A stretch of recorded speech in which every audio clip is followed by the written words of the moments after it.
Le texte d'une invitation officielle se compose d'une seule phrase sans ponctuation.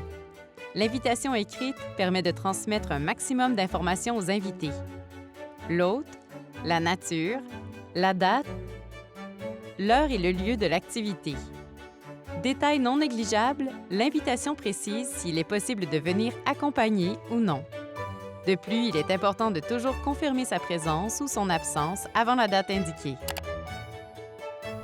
Lors d'un repas officiel, l'équipe du protocole assigne une place à chacun de ses invités en tenant compte de la préséance, soit l'ordre hiérarchique. Le protocole tient compte également de l'aisance linguistique, des affinités entre les personnes et de l'alternance des genres.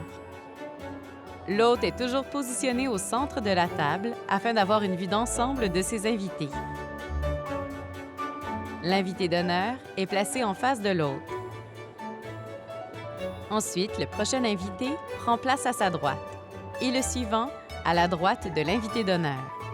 L'exercice se poursuit à la gauche de l'hôte, puis à la gauche de l'invité d'honneur, et ainsi de suite jusqu'à ce que chacun des invités ait une place assignée. Si la table est ronde, l'invité d'honneur s'assoit à la droite de l'hôte et non devant lui, ce qui facilite les échanges. Encore une fois, le principe de l'alternance droite-gauche prévaut en tenant compte notamment de la préséance. Un carton de place, aussi appelé marque-place, permet à chacun des invités de trouver son siège et de connaître en un coup d'œil le nom des personnes à ses côtés. Les couverts sont placés dans l'ordre de leur utilisation. Les plus éloignés de l'assiette sont ceux qui sont utilisés en premier, les plus proches, ceux qui le sont en dernier.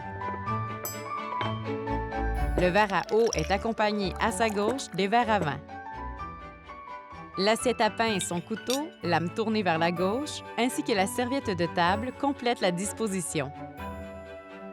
Le menu est établi par le protocole en collaboration avec le chef exécutif en tenant compte des allergies et des restrictions alimentaires des invités. Le chef exécutif porte une attention particulière à la description des plats.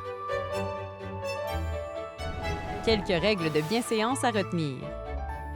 Il est important, entre autres, de maintenir son corps droit et d'adopter une position de conversation, de déposer la serviette de table sur ses cuisses et de porter les aliments à sa bouche et non le contraire.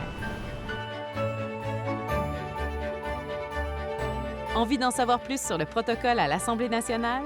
Allez consulter la section vidéo.